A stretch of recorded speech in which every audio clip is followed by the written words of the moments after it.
अब हम बात करने लगे हैं ब्रिटिश और फ्रेंच और बाकी यूरोपियन पावर का एक्सपेंशन इनटू एशिया। किसी जगह खुद डायरेक्ट हुकूमत की और किसी जगह अपने चेले बैठा दिए।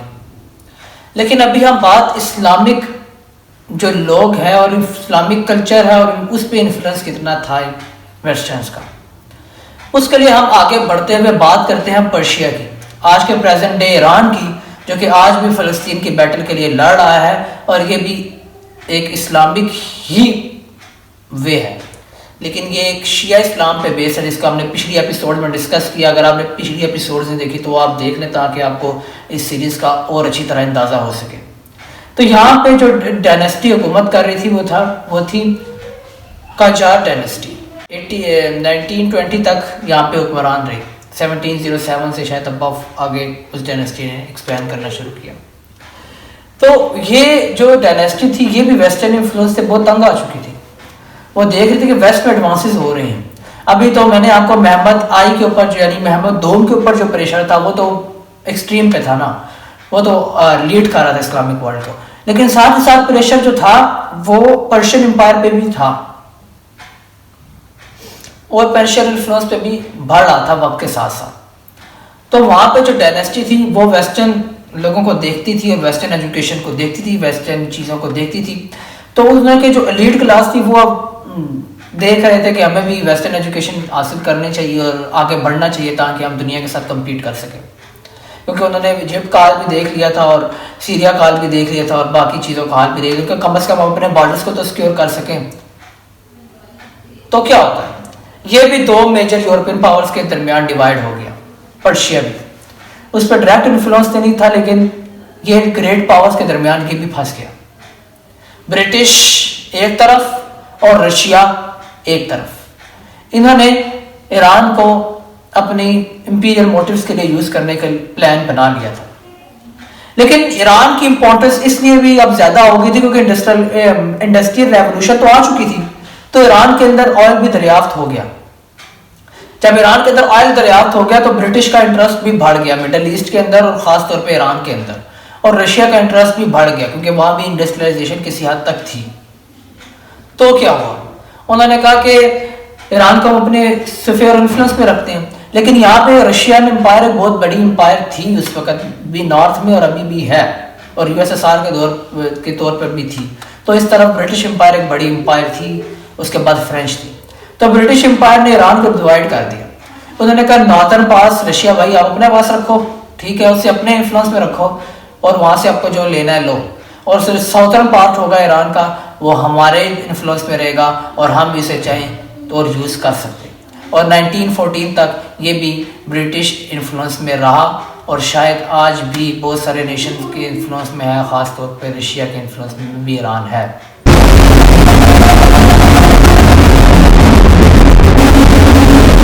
India, Hindustan, subcontinent, the jewel of the crown of the British empire,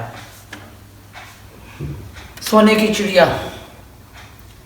1603 में ही ब्रिटिश एम्पायर के जो उस वक़्त की मलका थी एलिज़ाबेथ I, उन्होंने वर्क परमिट लिया, जैसे हम लोग आज वहाँ जाके वर्क परमिट लेते हैं ना, इस तरह उन्होंने परमिट लिया मुग़ल एम्पायर से कि हमें इंडिया के साथ ट्रेड करनी। और आस्ता आस्ता ये इन्फ्लुएंस बढ़ता ही चला गया और भी बहुत से नेशंस इंडिया में आए हुक्मरानी के लिए, जैसे पुर्तगीज़ आए, सबसे पहले वांसी डी गामा आए, जिन्हें हमने पहले अपने जो एपिसोड्स हैं 2 उनमें डिस्कस कर चुके हैं, लेकिन वो फेल्ड रहे, लेकिन सक्सेसफुल ज़्यादा ब्रिटिश लोग ही रहे। आप उन्हें जान के हैरानगी होगी कि सेवरल हंड्रेड, कुछ 100 और कुछ हज़ार लोग, 500 लोग उस वक़्त की अवाम के ऊपर हुकूमत कर रहे थे, जो कि 250 मिलियन लोग जो थे उनके ऊपर कुछ हज़ार, 5,000, 10,000 लोग हुकूमत कर रहे थे। और आस्ता आस्ता ये इन्फ्लुएंस बढ़ता ही चला गया और ब्रिटिश एम्पायर ने अपने झंडे गाड़ना शुरू कर दिए सब कॉन्टिनेंट के। और 1860s में तकरीबन 60% जो इलाका था सब कॉन्टिनेंट के अंदर, वहाँ पर ब्रिटिश डायरेक्टली और इनडायरेक्टली हुकूमत कर ही रहे थे। बहुत से लोगों ने इस राज के खिलाफ आवाज़ें भी उठाना शुरू की, लेकिन होल्ड जो था वो ब्रिटिश एम्पायर का भी इंडिया के ऊपर और सब कॉन्टिनेंट के ऊपर मजबूत था। बहुत से लोगों ने इसे ख़त्म करने की कोशिश की, लेकिन इंडिया और सब कॉन्टिनेंट एक बहुत ही पोशीदा इलाका था। वहाँ बहुत से कल्चर रहते थे, वहाँ बहुत सी लैंग्वेजेस बोली जाती थी। इंडिया एक ऐसा कंट्री है जिस कंट्री के अंदर तकरीबन बहुत सी ज़बानें बोली जाती हैं, 100 से भी ज़्यादा। और उन ज़बानों के अलावा मुख्तलिफ रिलीजन भी हैं, ख़ास तौर पे हिंदूज़ और मुसलमान। उसके अलावा बहुत सारे उनके अंदर कास्टें भी हैं। तो इंडिया डाइवर्स था और आज भी डाइवर्स है। क्वीन था और क्वीन है, लेकिन वो ब्रिटिश के हाथों एक्सप्लॉइट होता रहा। उन्होंने इन रिलीजन कॉन्फ्रोंटेशन को देखा, हिंदू, मुसलमान, ब्राह्मण और निचली जातें। उन्होंने इस डिवाइड को यूज किया। उनका फार्मूला था डिवाइड एंड कॉन्कर सब कॉन्टिनेंट, डिवाइड एंड रूल। इनको तकसीम करो और इन पे हुकूमत करो। ब्रिटिश लाइफस्टाइल को बहुत ज़्यादा सुपीरियॉरिटी मिल गई इंडिया की वजह से, क्योंकि इंडिया की अब जो दौलत थी वो अब सब कॉन्टिनेंट से निकल के जा रही थी यूरोप में इंग्लैंड के पास, और उनके लिविंग स्टैंडर्ड को बढ़ा रही थी। ऑलमोस्ट 47 ट्रिलियन डॉलर्स जो आज के बनते हैं, और इससे भी क्या पता ज़्यादा जो डॉक्यूमेंट्स में है वो इतने हैं, और इससे भी ज़्यादा दौलत वो यहाँ से ब्रिटेन लेके गए। ब्रिटेन लोगों का लाइफस्टाइल ही चेंज हो गया था। ब्रिटेन लोग जो थे वो इंडियन को इंफीरियर समझते थे, और आज भी समझते हैं। उनके दिमागों में किसी हद तक ये है, सबकॉन्शियसली तो है ही है, हमारे सामने नहीं बोलते, because of human rights and all of that, but वो समझते थे। लेकिन वो साथ साथ कुछ ब्रिटिश लोग जो थे वो इसे अच्छा भी समझते थे। जब उन्हें पता लगा कि संस्कृत जो लैंग्वेज है वो बहुत सी माँ है यूरोपियन लैंग्वेज की, संस्कृत जो है, तो वो उनको बहुत सारी रिस्पेक्ट भी दी गई इंडियन कल्चर को और इंडियन चीज़ों को। लेकिन रिस्पेक्ट के साथ साथ ब्रिटिश लोगों का लाइफ स्टाइल भी चेंज होता जा रहा था।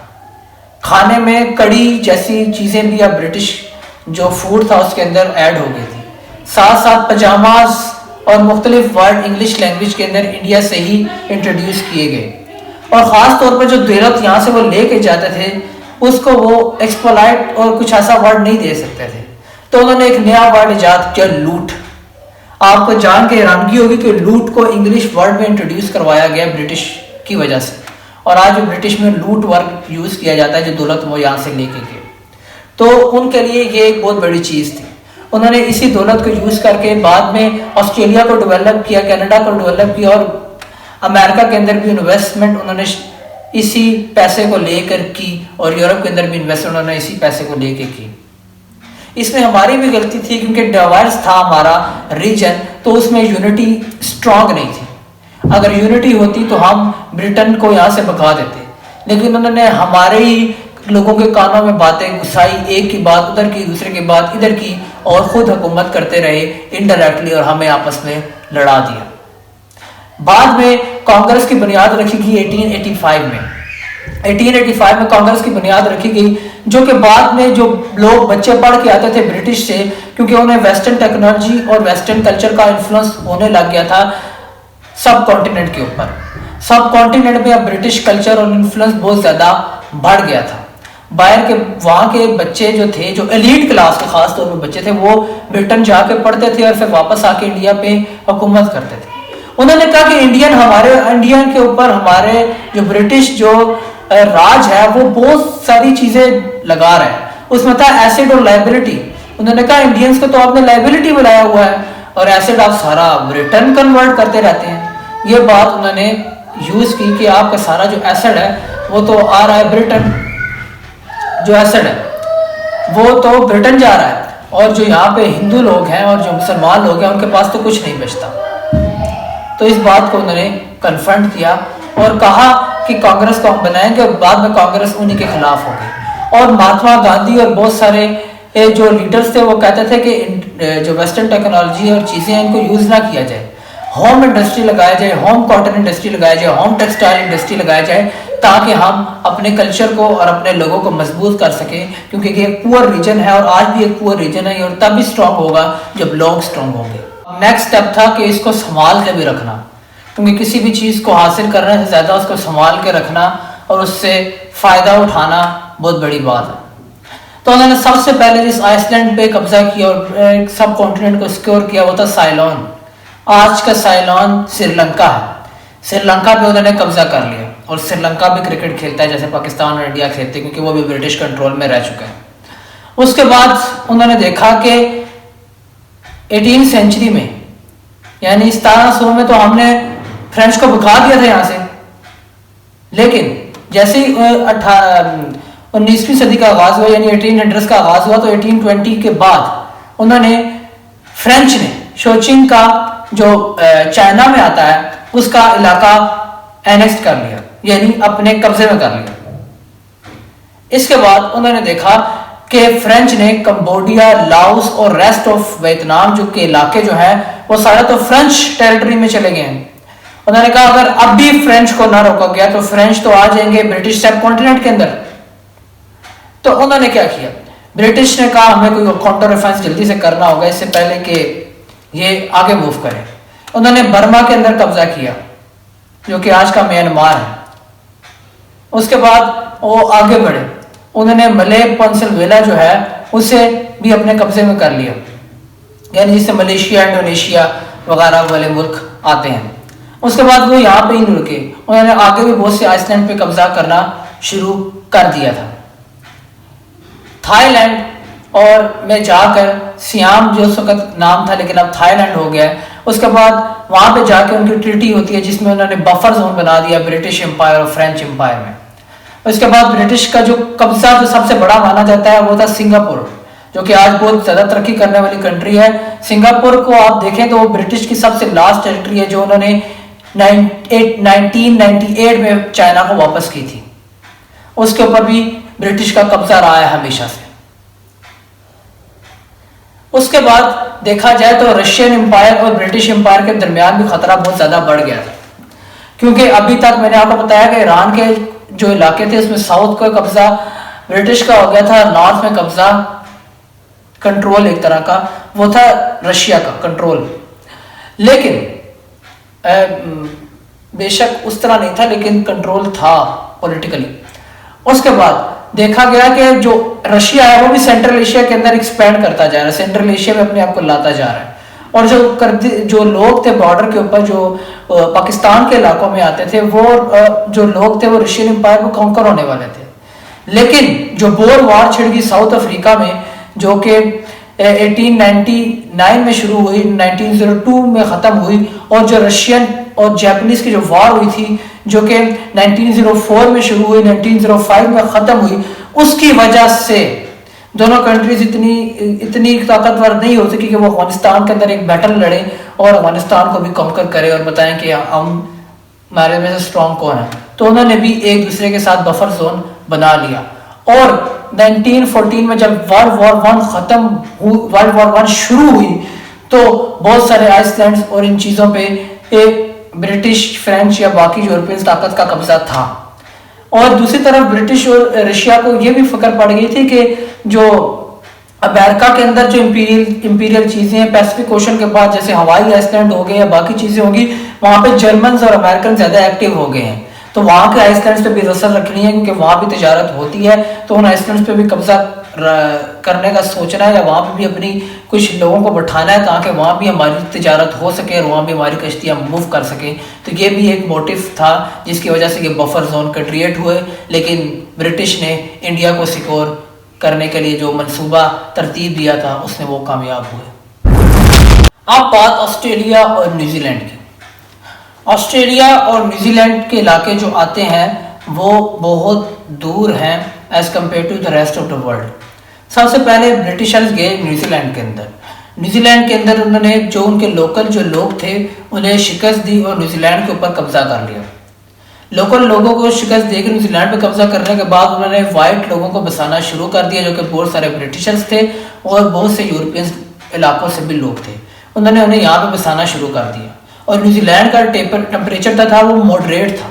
जैसे नॉर्थ अमेरिकन कॉलोनीज थी वहाँ पे टेम्परेचर ना सर्द था ना गर्म था इतना, तो इसीलिए उन्होंने न्यूजीलैंड के अंदर लोगों को बसाया, कुछ लोगों को। साथ ही साथ उन्होंने जो कंट्री डेवलप की वो था अलग एक बरियाज़म, पूरा बरियाज़म, यानी कि ऑस्ट्रेलिया। ऑस्ट्रेलिया 6 कॉलोनीज पे बेस्ड करता था और बहुत सा कोस्टल एरिया को लिया गया कॉलोनी के अंदर, क्योंकि कोस्टल एरिया को लेना इसलिए भी अच्छा है क्योंकि इधर से तजारत बहुत अच्छे तरीके से हो सकती है, और बाकी जो रेस्ट ऑफ ऑस्ट्रेलिया वो आपको पता है जंगलात और सहराओं में घिरा हुआ है, तो ये कोई इतना अक्लमंदाना फैसला नहीं था कि दरमियान में जाके कुछ किया जाता। इसलिए उन्होंने दरमियान जो कोस्टल एरिया जो थे साइड के, पर्थ हो गया, मेलबर्न हो गया, वेस्टर्न ऑस्ट्रेलिया हो गया, ये वाले इलाके उन्होंने बसाए। साथ ही साथ जो गलती उन्होंने नॉर्थ अमेरिका में की थी कि लोगों को सेल्फ वार्निंग नहीं दी और कब्जा हो गया एकदम से यूनाइटेड स्टेट्स पे, वो अलग कंट्री बन गया, अलग आइडियोलॉजी ले आया। उन्होंने इस बात को देखा और 1901 में और ऑस्ट्रेलिया को जो थी आज़ादी मिल गई अंडर कॉमनवेल्थ वो इलाके जिन पे ब्रिटिशर्स ने कभी ना कभी कब्जा किया, और साथ ही 1907 में न्यूजीलैंड को भी सेल्फ गवर्निंग और गवर्नमेंट करने की इजाज़त हो गई थी। और अगर बहुत सी जो इनकी इंडस्ट्रीज जो थी यहाँ पे जो लगी थी वो पहले तो शीप पे ही थी, यानी बकरियां चराना इस पे थी, लेकिन उसके बाद ये जो इकोनॉमी थी वो शिफ्ट होगी मैन्युफैक्चरिंग में, यानी बहुत सा माल वहाँ पे तैयार लगे, और माइनिंग यहाँ पे बहुत ज़्यादा अहम है, क्योंकि यहाँ पे आपको पता है ऑस्ट्रेलिया के अंदर बहुत सारा गोल्ड निकाला जाता है और बहुत सारा कोयल निकाला जाता है और बहुत सारी चीज़ों में यहाँ के लोग पढ़ गए, और अभी शिफ्ट इकोनॉमी हो गई थी, क्योंकि जो यूरोपियंस लोग थे और वाइट लोग उन्होंने आके इसको बसाया, तो उन्हें वो मशीनों को यूज़ करना, उन सब चीज़ों को करना उनको आता था।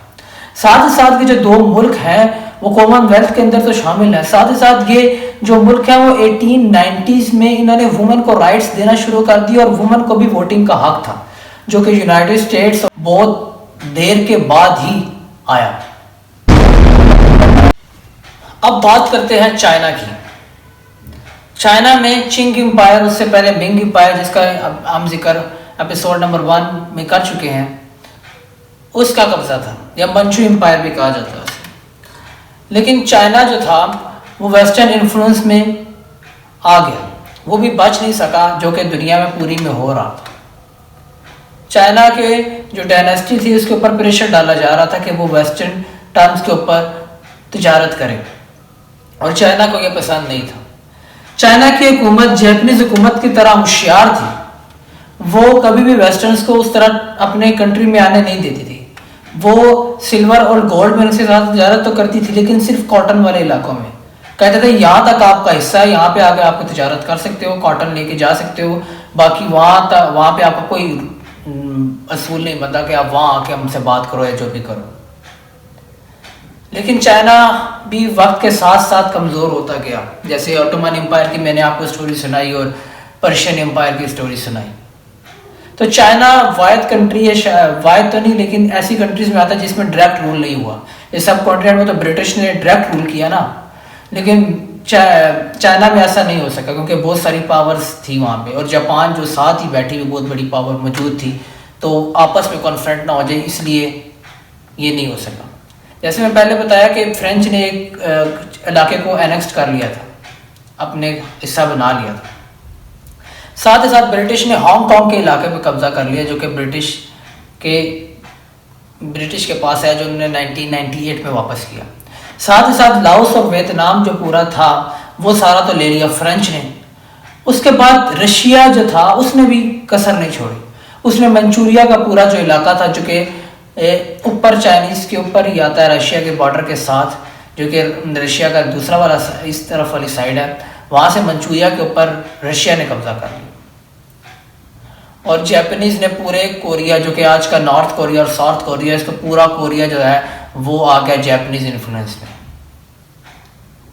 क्योंकि चाइना भी एक कह सकते हैं आपको कि इंडस्ट्रियलाइज तो नहीं था, लेकिन उसके अंदर भी बहुत सारे एग्रीकल्चर गुड्स थे जैसे कि सब कॉन्टिनेंट में थे। तो वो सारा चावल चीज़ें, रबड़, टीन, ये सब बहुत आम था इंडस्ट्रियलाइज नेशंस के लिए कि वो यहाँ से रिसोर्सेज को लेते और जाके अपनी कंट्रीज़ को स्ट्रॉन्ग करते, जो कि वेस्ट में थी या जापानीज जो साथ हमसाए में बैठे हुए थे। साथ ही साथ वेस्टर्न्स ने एक ड्रग कॉमन कर दिया, मंचू जो डायनेस्टी थी या चिंग डायनेस्टी थी, उसमें ओपियम का, ये एक ड्रग था जो कि उन्होंने यूज़ किया उनके लोगों को चेंज करने के लिए, या उन लोगों की मेंटालिटी को चेंज करने के लिए, उन लोगों को वीक करने के लिए, क्योंकि वो ऐसे नहीं मान रहे थे। जब घी जो है वो सीधी उंगली से नहीं निकलता, उसे तो टेढ़ा करना पड़ता है। वही काम वेस्टर्न्स और जापानीज जो जालिम लोग थे उन्होंने किया चाइना को वीक करने के लिए। शायद यही वो वजह है जिसकी वजह से आज चाइना जो है वो किसी को भी अपने पास आने नहीं देता, और जिसकी कम्युनिस्ट पार्टी है उसका जो इख्तियार है वो इतना बढ़ गया कि वो अब किसी पे ट्रस्ट करते ही नहीं है। और इसकी भी बहुत हिस्ट्री है, लोग हिस्ट्री में नहीं जाते, ऐसे किसी को कम्युनिस्ट और डेमोक्रेटिक और बाकी चीज़ें बोलना शुरू हो जाते।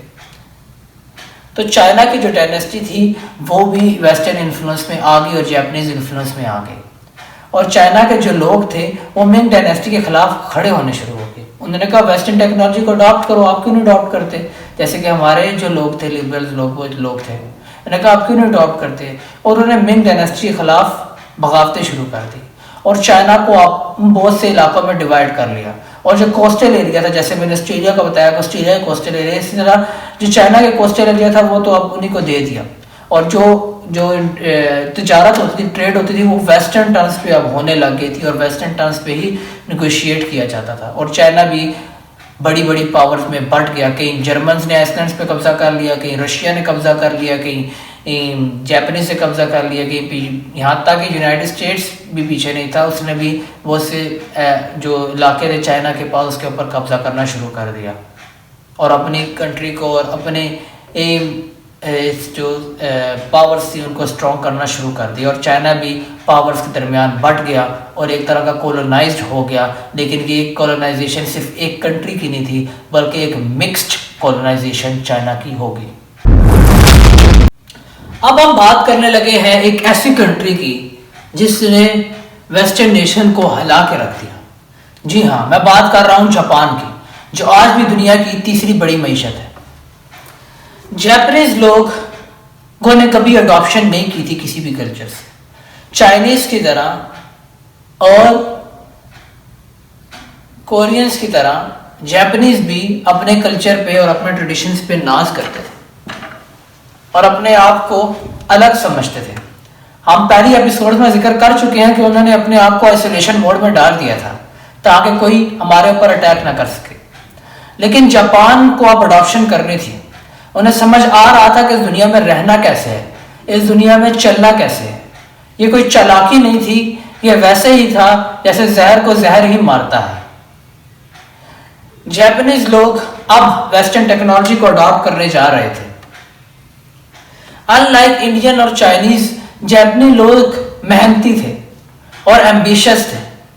वो सिर्फ ख्यालों की दुनिया में नहीं रहते थे, वो बल्कि दुनिया को जीना भी जानते थे, वो दुनिया में चलना भी जानते थे, वो दुनिया को देखना भी जानते थे।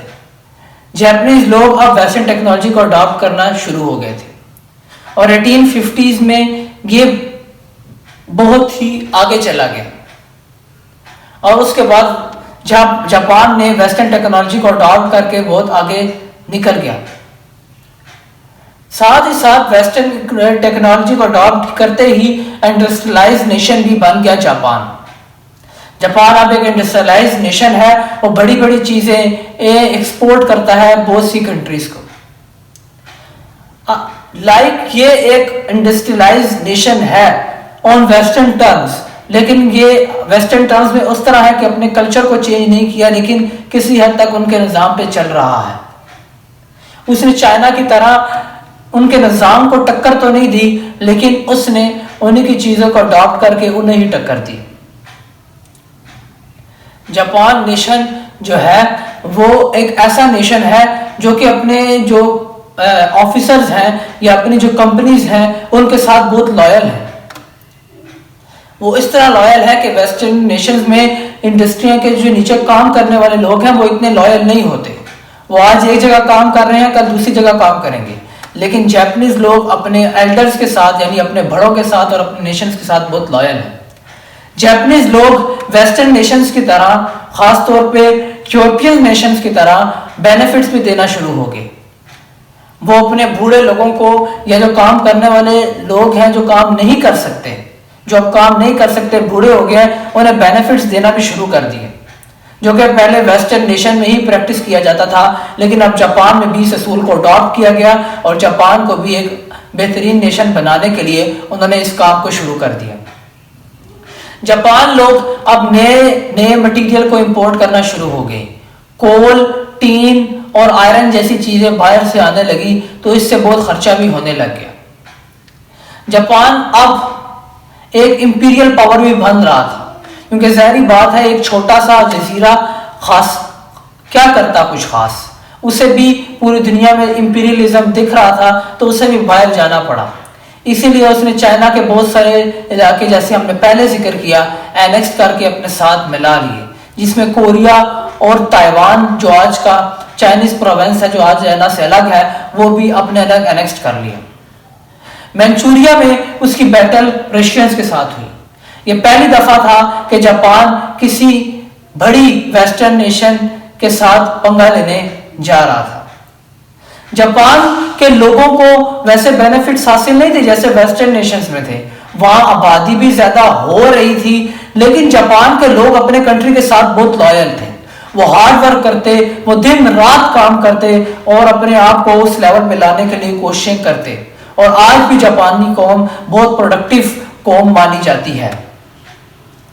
जापान के लोग अब गन बोर्ड्स और बड़ी बड़ी मशीनें और चीजें ईजाद कर लिए, और उन्हें पता लग गया अगर अपनी कंट्री को सिक्योर करना है तो आर्मी को भी उस तरह ही स्ट्रॉन्ग करना होगा जैसे इंडस्ट्री बनाई है।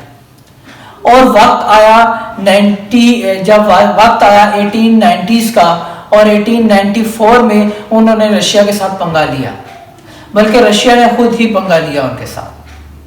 और बाद में जो जिस बैटल का जिक्र हम पहले कर चुके हैं, ये बैटल होती है और इस बैटल में जापानीज जीतते हैं। उनकी पहली बैटल जो कन्फ्रंट होती है उसमें वो रशिया को एक बहुत बड़ी शिकस्त देते हैं चाइनीज प्रोविंस मंचूरिया के अंदर, और बहुत सारी उनकी कश्तियों को डुबा देते हैं, और ऐसा डुबाते हैं कि रशिया फियर में आ जाता है। उसके बाद रशिया की जानब से एक दूसरी अटेम्प्ट भी की जाती है ताकि वो डिफीट कर दे जापानीज को, लेकिन जापानीज उन्हें भी शर्मनाक शिकस्त देते हैं। जापानीज औरतें भी मर्दों के साथ शाना बशाना खड़े होके उन्होंने रशियंस को शिकस्त दी। इस शिकस्त ने बाकी वेस्टर्न नेशंस के अंदर भी कुछ हद तक खौफ पैदा किया कि जापानीज को हम हराना इतना आसान नहीं है।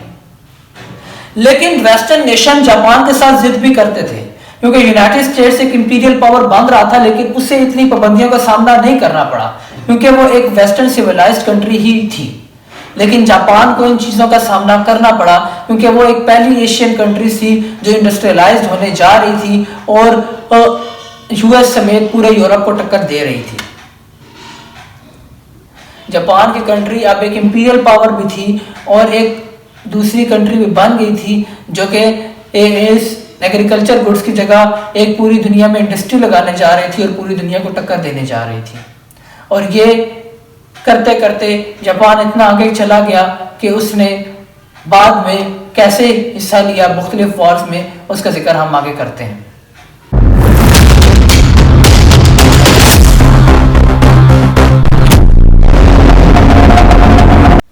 अब हम बात करते हैं United states of America, US की, जो कि आज की सुपर पावर है। $26 ट्रिलियन पे ट्रेड कर रही है, चाइना से ऊपर है, चाइना सेकंड बिगेस्ट इकोनॉमी है। यूनाइटेड स्टेट्स ऑफ अमेरिका भी एक इंपीरियल पावर है। जैसे जापान का हमने जिक्र किया, वो जापान का राइज हुआ, साथ ही यूनाइटेड स्टेट्स का भी राइज हुआ। यूनाइटेड स्टेट्स ऑफ अमेरिका बाकी कंट्रीज से अलग है। यूरोपियन नेशंस की पॉपुलेशन इतनी ज्यादा नहीं है, लेकिन यूनाइटेड स्टेट्स की पॉपुलेशन भी वक्त के साथ बढ़ती जा रही है, क्योंकि बाद पूरी दुनिया से लोग आके यूनाइटेड स्टेट्स ऑफ अमेरिका में बढ़ रहे हैं। आज तक अभी तक 50% जो पॉपुलेशन है यूनाइटेड स्टेट्स में फॉरेनर्स की है, और फॉरेनर्स आके उसे बसा रहे हैं। United states of America imperial power कैसे बना? यूनाइटेड स्टेट्स ऑफ अमेरिका अब इंपीरियलिज्म की तरफ बढ़ रहा था। पहले ब्रिटिश ने अमेरिका के अंदर इन्वेस्टमेंट की, अमेरिका को एक पावर बनाया, फिर अमेरिका ने खुद ही आज़ादी ले ली उनसे। अब अमेरिका खुद इंडिपेंडेंट हो गया, और अमेरिकन रूलर्स जो थे वो और स्टेट्स को अपने साथ मिलाना शुरू हो गए। जैसे बाकी कंट्रीज एक्सपैंड हो रही थी, इसी तरह यूएस भी एक्सपैंड हो रहा था। उन्होंने बहुत सारी टेरिटरीज को अपने अंदर मिलाया, जिसमें टेक्सास और भी बहुत सी जो इलाके हैं वो मैक्सिको को हरा के मैक्सिको से छीन लिए गए और यूनाइटेड स्टेट्स ऑफ अमेरिका के हिस्सा बना दिया गया। यूनाइटेड स्टेट्स ऑफ अमेरिका अपने इंपीरियलिज्म में और भी आगे हद तक गया और भी बहुत सारे इलाके उसने कब्जे में लेना शुरू कर दिए। और वो यूनाइटेड स्टेट्स ऑफ अमेरिका जिसके पास सिर्फ अटलांटिक ओशन था, वो अब करते करते पैसिफिक ओशन के उस पार तक पहुंच चुका है और कैलिफोर्निया का इलाका भी अब उसके कब्जे में आ चुका है। साथ ही साथ उसने रूस के साथ डील करते हुए अलास्का का इलाका भी अपने कब्जे में कर लिया और अलास्का भी अब यूनाइटेड स्टेट्स ऑफ अमेरिका का हिस्सा बन चुका है। यूनाइटेड स्टेट्स ऑफ अमेरिका अपने एम्बिशंस में हर कंट्री से आगे है। वो इतना एम्बिशस है कि वो बहुत कंट्रोल करना चाहता है पूरी कंट्री को, लेकिन अभी वो सिर्फ अपने कॉन्टिनेंट पे ही फोकस कर रहा है और अपने कॉन्टिनेंट में भी सिर्फ लैटिन अमेरिका पे। लैटिन अमेरिका पे अभी क्यूबा और कैरेबियंस में स्पेन की हुकूमत थी। स्पेन जिसका हम पहले एपिसोड में जिक्र कर चुके हैं कि वो भी एक पावर थी जिसने कॉलोनाइजेशन शुरू की थी, लेकिन स्पेन का कब्जा अभी भी इन कंट्रीज में है। अभी भी आप जाके इन कंट्रीज में विजिट कर सकते हैं, जिसमें क्यूबा और मैक्सिको और कैरेबियंस और चिली और ब्राजील के कुछ इलाके जिसमें अभी भी स्पेनिश बोली जाती है, क्योंकि वहां पे स्पेन का इन्फ्लुएंस था। लेकिन बसाइड that United states of America ने क्यूबा के ऊपर कब्जा कर लिया। साथ ही साथ क्यूबा पे कब्जे के साथ ही उसने कैरेबियंस के भी आइसलैंड्स पे कब्जा करना शुरू कर दिया और पैनामा कनाल बनाई। पैनामा कैनाल, जैसे हमने इजिप्ट के अंदर जो कैनाल थी उसका जिक्र किया था, ये कैनाल पैनामा कैनाल के नाम से जानी जाती है, जिसके अंदर वर्ल्ड की सबसे बड़ी ट्रेड होती है। यूनाइटेड स्टेट्स अपने एम्बिशंस में इतना आगे निकल गया कि 1998 से 1903 5 साल में ही वो दुनिया को थ्रेट करने लग गया। उसकी पावर से पूरा लैटिन अमेरिका कांप उठा। इसको देखते ही जर्मन फोर्सेस ने बहुत सारी अपनी फोर्सेस भेजी ताकि वो लोगों की मदद कर सके, लेकिन जर्मन को आगे उन्होंने बढ़ने नहीं दिया। मोनरो डॉक्ट्राइन जो कि पहले इस बनाई गई थी कि किसी भी यूरोपियन नेशन को अब अमेरिका के अंदर इंटरफेयर करने की कोई जरूरत नहीं है।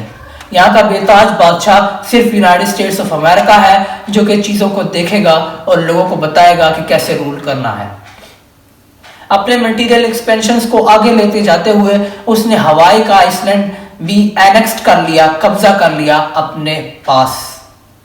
साथ ही साथ वो इंपीरियल एम्बिशंस में हमेशा से ख्वाहिश रखता था कि वो चाइना के साथ ट्रेड करे। तो इसको देखते ही उसने फिलीपाइंस स्पेन के अंडर था।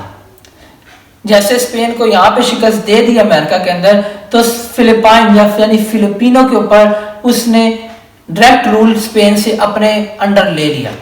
और अमेरिकन प्रेसिडेंट यहाँ तक कहते थे कि शायद खुदा ने ये फिलिपिनो आइसलैंड यूनाइटेड स्टेट्स को ही दे दिया है और वो चाहता है कि यूनाइटेड स्टेट्स इनके ऊपर रूल करे। और बहुत सी मिशनरीज को आगे क्रिश्चियनिटी फैलाने के लिए भी कह दिया गया। अब यूनाइटेड स्टेट्स चाइना के साथ तिजारत करने लगा। उस रीजन में मौजूद एक सुपर पावर जिसका नाम जापान है, वो तो थ्रेट हुआ ही। उसने कहा चलो यूरोपियंस के तक तो ठीक था, लेकिन अब यूनाइटेड स्टेट्स भी आके पावर इंपोर्स कर रहा है चाइना के ऊपर। जैसे अमेरिका को अपने खित्ते की फिक्र है, लैटिन अमेरिका की फिक्र है, इस तरह जापान को भी अपने खित्ते की फिक्र होने लगी कि बाहर वाली पावर्स क्यों आके हमारे खित्ते में इंपोज हो रही हैं। लेकिन यहाँ पे अमेरिका रुका नहीं। उसने बने मल्टीपल एम्बिशंस को हासिल करने के लिए अपना कैपिटलिज्म शुरू कर दिया। वो ट्रेड करने लगा पेट्रो डॉलर्स में पार्टी लैटिन अमेरिकन कंट्रीज के साथ और एशिया में भी हवाईन आइसलैंड और जो आइसलैंड्स हैं उनमें। यूनाइटेड स्टेट्स ऑफ अमेरिका और कनाडा के ताल्लुकात, अभी तक ब्रिटिश कॉलोनी का ही हिस्सा था कनाडा, जिसपे पहले अमेरिका ने कब्जा करने की कोशिश की लेकिन उसे शिकस्त हुई। बाद में इस सेल्फ गवर्निंग में कनाडा को दे दिया गया कि अब तुम जैसा चाहो हुकूमत कर सकते हो ब्रिटिश की जानिब से, जैसे उन्होंने ऑस्ट्रेलिया को हुक्म दे दिया था कि तुम जैसे चाहो अपने मुल्क को चलाओ।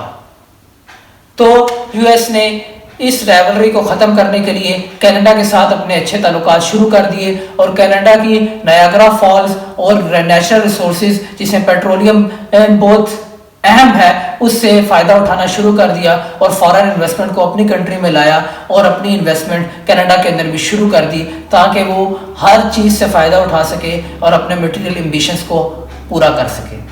लेकिन यूनाइटेड स्टेट्स ऑफ अमेरिका के अंदर बहुत सारी बगावतें भी शुरू हो गई थी। ब्लैक पीपल्स के साथ अच्छा सलूक ना करना एक उन्हीं मसाइल में से एक है। सारा कुछ वाइट्स इंजॉय कर रहे थे और ब्लैक्स और लोअर चीज़ों को कुछ नहीं मिल रहा था। साथ ही लेबर फोर्स इतनी अच्छी नहीं थी।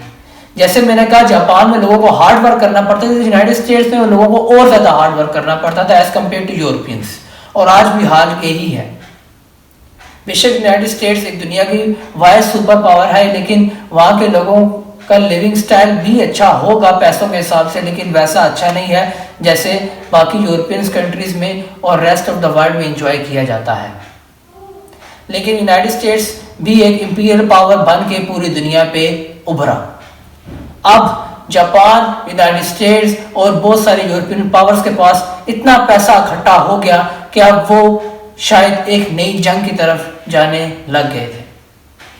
अभी तक जो जंग लड़ी जाती थी वो सिर्फ 2 मुल्कों या 3 मुल्कों या 4 मुल्कों की जानिब लड़ी जाती थी, लेकिन अब शायद हमारी दुनिया थी वो एक वर्ल्ड वॉर की तारीफ रफा तवा थी और अब एक वर्ल्ड वॉर को झेलना था इस दुनिया को। तो जानते हैं कि क्या मामलात हुए जिसकी वजह से एक दुनिया जिसमें सिर्फ लड़ाई 2 नेशंस 3 नेशन की तरह जानिब से लड़ी जाती थी वो एक 2 बड़ी वर्ल्ड वॉर्स का हिस्सा बना। तो देखते हैं वर्ल्ड वॉर और वर्ल्ड वॉर 1 के काजेस।